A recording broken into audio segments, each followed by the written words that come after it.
इसका मतलब है कि अकेले मेहनत से गुजारा नहीं होगा। कोई गधा सबसे मेहनत करता है दिन भर, कोई रात में उस पर। दैट्स वाई ये कहा जाता है कि आप स्मार्ट वर्क करिए, मतलब आप काम के साथ साथ उसको स्मार्ट बनाइए, स्ट्रेटजी के साथ करिए। आपके अंदर स्मार्टनेस होनी चाहिए काम करने की, स्ट्रेटजी के साथ काम करिए, तब आपको आपके लक्ष्यों की प्राप्ति होगी। मैं जैसे आपको उदाहरण के तौर पर बता रहा हूं, कई सारे बच्चों ने कहा कि वो आईएएस की तैयारी करना चाहते हैं, है ना।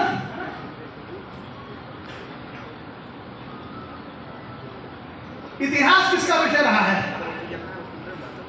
हिस्ट्री किसका सब्जेक्ट रहा है? झूठ मत बोलो मेरे सामने। अभी 11th में पढ़ के आए हो ना, 11th में आर्ट साइड वाले बच्चे कौन से हैं? हाथ उठाओ। आर्ट साइड वाले, आर्ट साइड में हिस्ट्री था ना, सोशल साइंस पढ़ा है ना। सोशल साइंस में कंपलसरी हिस्ट्री होता है। मैं पढ़ के आया हूँ, हाई स्कूल बोलने मत बनाओ भाई मेरे को, कंपलसरी है सोशल साइंस। खैर, दिल्ली की गद्दी पर शासन करने वाले जो इस्लामिक जो राज्य रहे हैं, मुस्लिम जो शासक रहे हैं, उनके वंश हैं, जैसे गुलाम वंश, खिलजी वंश, ये सारे वंश रहे हैं। कोई इनका ऑर्डर बता सकता है किस ऑर्डर में थे? मैं आपको बताता हूं स्मार्ट वर्क क्या होता है। ऐसे हम याद करेंगे तो भूल जाएंगे। स्मार्ट वर्क मतलब आप इसका कोड बनाओ। हमने क्या कोड बनाया, मतलब मैंने नहीं बनाया, किसी ने बनाया, हमने तो सीख लिया कोड। गुड़ खा तसले में, गुड़ खा तसले में। गु मतलब गुलाम वंश, खा मतलब खिलजी वंश, ता मतलब तुगलक वंश, सा मतलब सैयद वंश, ला मतलब लोधी वंश, मा मतलब मुगल वंश। अब इसको याद करने में हो सकता है 2 घंटे आपको लगते, लेकिन एक छोटा सा आपने कोड बनाया, यानी स्मार्ट वर्क किया, गुड़ खा तसले में, आपको ऑर्डर याद हो गया। This is the smart working. और यही कॉम्पिटिशन एग्जाम में आपके काम आती है। कॉम्पिटिशन का मतलब आप समझते हो ना, कॉम्पिटिशन एग्जाम का मतलब ये नहीं है कि आप जो है, जो आपको आता है उससे आपका काम चल जाएगा। कॉम्पिटिशन का मतलब है कि जिन लोगों को चुना जाना है उसमें आप हो या नहीं। उदाहरण के तौर पर 100 मीटर की दौड़ को लेते हैं, 100 मीटर की रेस होनी है, और ये कहा जाए कि इस रेस में जो पहले 3 स्थानों पर लोग आएंगे, फर्स्ट, सेकंड, थर्ड, वो तीनों लोग ही विजेता होंगे। एक को फर्स्ट प्राइज मिलेगा, एक को सेकंड प्राइज मिलेगा, एक को थर्ड प्राइज मिलेगा। उसके बाद जो लोग आएंगे उनको कोई इनाम नहीं दिया जाएगा। अब मान लीजिए 100 लोग दौड़ते हैं, उसमें कितने? 100 लोग, तो कितने लोग जीतेंगे, कितने लोग हारेंगे? 97। तो कंपटीशन का मतलब ये नहीं है वो 97 लोग भी 100 मीटर दौड़ेंगे, लेकिन जो दिया गया समय था, उस दिए गए समय में वो सबसे आगे आए या नहीं आए, उस बात से तय होगा कि उन्होंने कंपटीशन जीता या नहीं। तो पढ़ने लिखने का हमारा मतलब ये नहीं है कि हाँ हमें तो आता है, आपको आने से नहीं है, आपको दूसरों से कितना बेहतर आता है, दूसरों से कितना जल्दी आप करते हैं, तभी आप कंपटीशन के लायक अपने आप को बना पाएंगे। तो याद रखिएगा, कंपटीशन के लिए आपको टाइम और स्पीड, ये दोनों चीजें बेहतर करनी होती है। और इसलिए मैं जोर दे रहा हूं कि you have to work not hardly but smartly. Clear? Smart work करेंगे तभी आप चीजों को कर पाएंगे। एक और चीज जो स्टूडेंट को सीखनी चाहिए आज के समय में, वो है स्किल। हमारे यहां बहुत सारे बच्चों के अंदर ट्रेंड है high school inter BA MA करने का या बीएससी एमएससी करने का। मान लीजिए आप एमए करके जाते हैं, ठीक है, सरकारी नौकरी तो आपको तब मिलेगी जब आप कोई कॉम्पिटिशन एग्जाम पास करेंगे, जैसे एसएससी, रेलवे, यूपीएससी, पीसीएस का एग्जाम, लेखपाल का एग्जाम, एसआई का एग्जाम, जब परीक्षा पास करेंगे कॉम्पिटिशन, तब सरकारी नौकरी मिलेगी। लेकिन अगर आपको प्राइवेट नौकरी चाहिए तो क्या होगा? आप एमए करके चले गए नोएडा। आपने सुना है नोएडा में मेट्रो भी बन रही है, नोएडा के अंदर सैमसंग कंपनी भी है। वहां जाके आप सैमसंग कंपनी के उस गेट पर गए, गेट खोलो, हम आए नौकरी के लिए। पहले तो हमें घुसने ही नहीं देगा। अब मान लो आप घुस के अंदर चले गए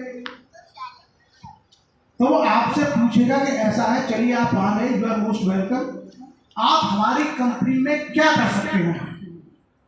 तो वही भोगा मैं ऊपरी वाली भाषा जो करा हम तो होटल है। तो भाई ऐसा है, हमारी कंपनी में मोबाइल बनते हैं, इन मोबाइल की काउंटिंग आपको फीड करनी है अपने हमारे सिस्टम पे पूरे दिन 8 घंटे, ठीक है? उसकी आपको 25,000 रुपये मिलेंगे। तो चुका होता कंप्यूटर जी तो बनाती ना जू नहीं सीखो हमने कंप्यूटर में की पे काम करना, सॉफ्टवेयर में काम करना उसको आता नहीं है। तो वो कंपनी उसको क्या बोलेगी कि भाई तुम जाओ, अरे नहीं कुछ और बताओ। फिर वो पूछेगा क्या करोगे? जो करा हम वो कर लेंगे, आप काम बताओ। उन्होंने कहा बार कोड रीड करके मेंटेन करना है।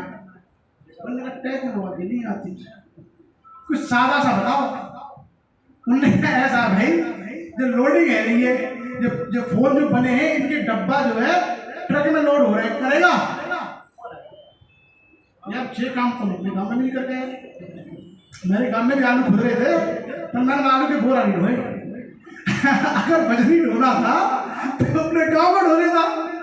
इसका मतलब क्या है कि उसके एमए करने के बाद भी उसके सामने जॉब नहीं है, कंपनी उसको नहीं रखती है।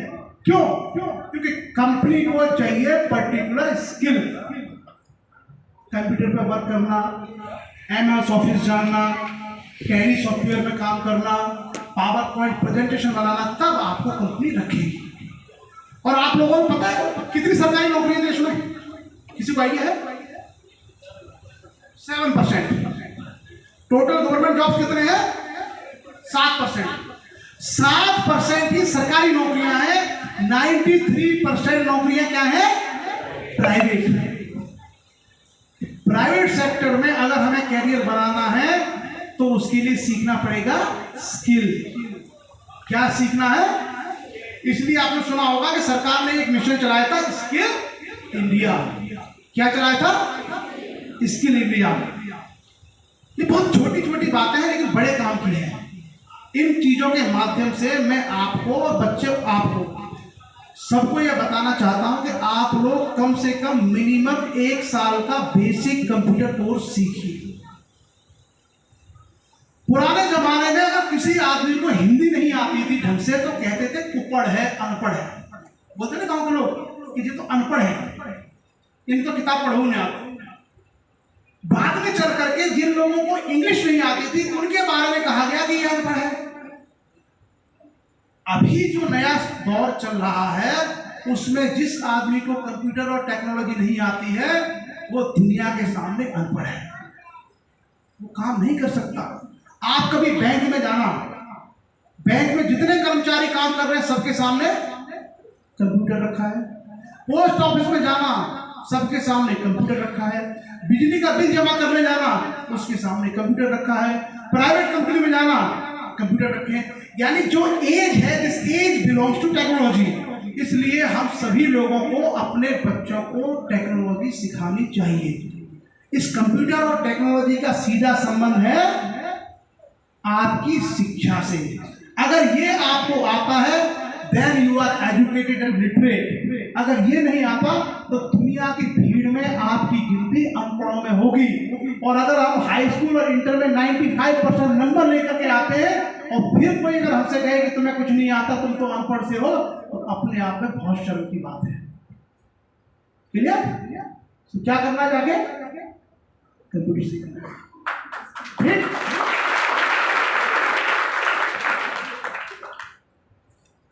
नेक्स्ट जो चीजें हैं, हम क्योंकि अधिकांश लोग गांव से संबंध रखते हैं, आप लोगों को मेरी भाषा से लग रहा होगा ना पक्का गांव है ना? अरे गांव का ही है क्या? पर हमने भी सीख लिया। एक और चीज है, वो है the knowledge of English language. मैंने पोस्ट ग्रेजुएशन किया इकोनॉमिक्स में, बीएड किया, फिर हिस्ट्री में पोस्ट ग्रेजुएशन किया। मैंने बहुत सारे सब्जेक्ट पढ़े हुए हैं और थ्रू आउट पूरे जीवन में हिंदी माध्यम का विद्यार्थी था। एमए हिंदी माध्यम अर्थशास्त्र। अब मैं आपको अगर ये बोलूंगा कि ग्रेजुएशन पोस्ट ग्रेजुएशन ये हिंदी में, तो आपको थोड़ा अटपटा लगेगा। पराय स्नातक सिंपल समझ लो, एमए बीएड एमए। मैं हिंदी माध्यम से सब किया। मैंने यूपीएससी का जो आईएएस की तैयारी है वो हिंदी माध्यम से की, और आईएएस की परीक्षा भी मैंने हिंदी माध्यम की पास की। मैंने इंटरव्यू भी हिंदी माध्यम में दिया। लेकिन आज क्या स्थिति है, देखो मैं बताऊं आपको प्रैक्टिकली। मैंने कहा ना, मैं एक्सपीरियंस आपको शेयर कर रहा हूं, तो वो चीजें आपको सिखाएंगी। हम लोगों का सिलेक्शन हो गया, हम गए ट्रेनिंग पे। तो भाई जब कोई आदमी कमिश्नर बन जाता है तो फिर उसको लगता है यार अब तो जलवे है, आप किस बात की टेंशन। तो दिमाग में रहता है जहां जाएंगे बढ़िया जगह पर रहेंगे, बढ़िया नाश्ता मिलेगा सुबह सुबह, फिर बढ़िया लंच मिलेगा, फिर बढ़िया रात को खाना मिलेगा। दिमाग में चल रहा है।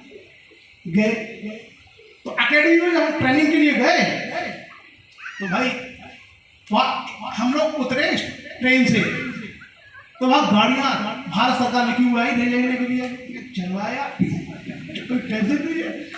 गाड़ी आगे लेने के लिए, सर सर सर आइए सर, 4 लड़के आए, सर आपका लगेज कहाँ है। सर पहले बोलता भाई आपसे, बहुत बढ़िया चीज भाई।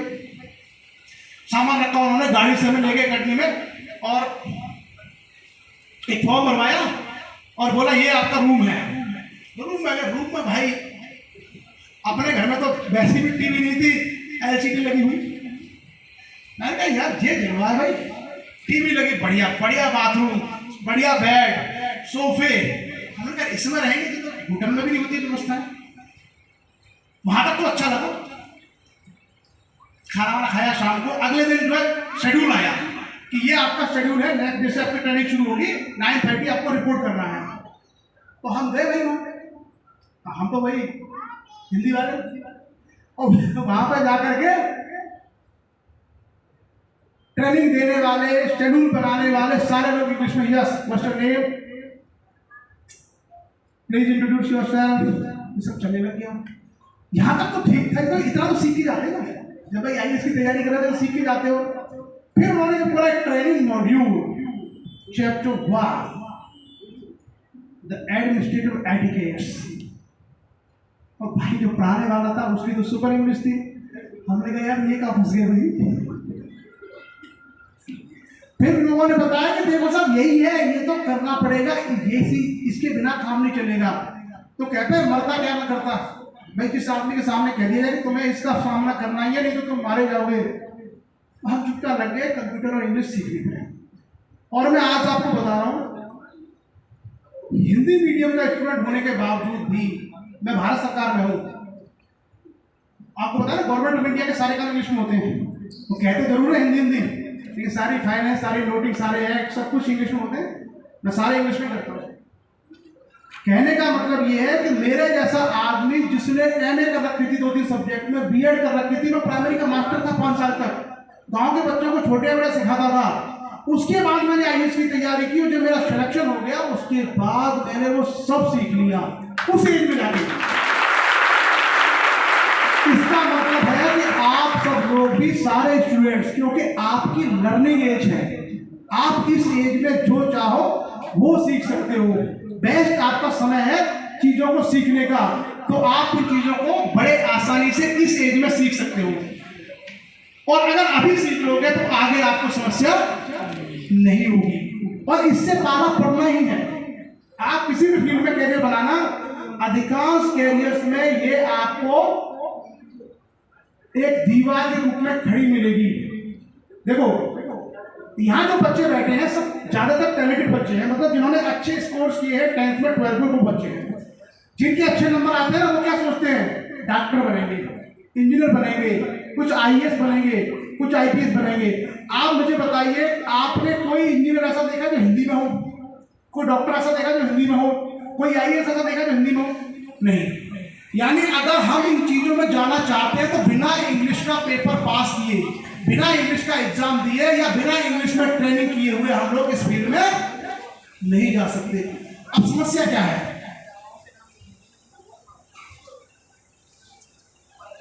हमारी समस्या है हमारा परिवेश।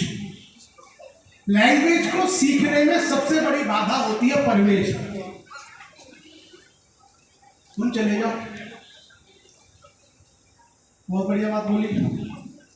अगर जैसे ही आपने कहा वहां चले जाइए, बड़े पढ़े लिखे बन रहे हो, कहाँ के लेफ्टिनेंट हो, कहाँ के अंग्रेज हो, हम चले गए, बहुत बढ़िया बात। लेकिन अगर किसी बच्चे ने ये बोल दिया गांव में कि आप वहां चले जाइए, उसने ठीक सी हिंदी बोली है लेकिन हम क्या बोलते हैं, बड़ी अंग्रेजी बोल रहे हैं।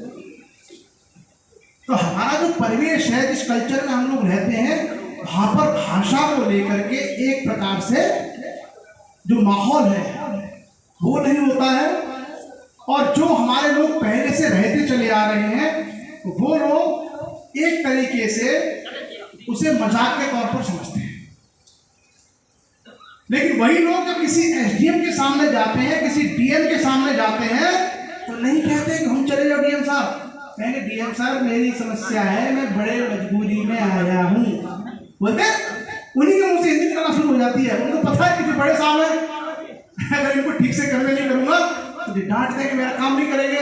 लेकिन अगर किसी बच्चे ने ढंग से बोल दिया, किसी बच्ची ने ढंग से बोल दिया, तो उसको डांट देते हैं कि कहां से अंग्रेज बने घूम रहे हो।